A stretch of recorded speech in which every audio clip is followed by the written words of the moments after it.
Today, soybeans were higher. The market is consolidating a little bit. It's consolidating to the upside, so it really got a little bit of a head of steam, in spite of the fact that that USDA report was definitely, bearish on the market. We had some wild swings yesterday, and maybe there was a little bit of recovery, and the market started to get a little bit of a lift. Now, they did cut the yield for the second month in a row, and you thought that maybe that was going to, change some of the prices, but it hasn't. Interestingly enough, there's 160 million bushel cut in exports as well. So that basically is going to put a cap on any kind of significant move in these markets. Brazil planting is still way ahead of schedule. That possibly will weigh heavy on the markets going forward. But today we got a little bit of relief, some buying coming in.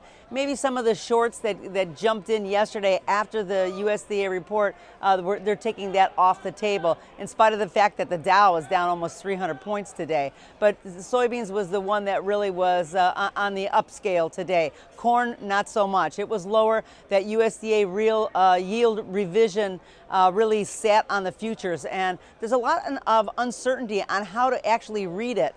With China and the rest of the world, the supply-demand numbers really were so explosive. When we first saw it, everyone thought that there had to have been a mistake, and so it was very difficult to trade. That's why you saw such huge volatility yesterday. But we kind of got our sea legs somewhat, and now sitting on the market. Now, with corn had been on a steady climb for actually a number of sessions, maybe 10 or 12 sessions in a row. So it had some room to give a little bit. So there was some profit taken. So we're down 4 or 5 cents today. But it's just at the end of the week, kind of wrapping up. Next week could be a little bit of a short week because we have a bank holiday on Monday. So we're going to watch that closely. Wheat also slipped today, maybe 4 or 5 cents, still holding that $5 benchmark. But that mild USDA report is really baked into the prices. It just wasn't as bearish as corn and soybeans.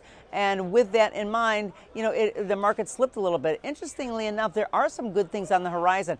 Exports were up, and a number of there has been a cut in the yield of wheat in Australia, and even some issues in the Ukraine and in Europe.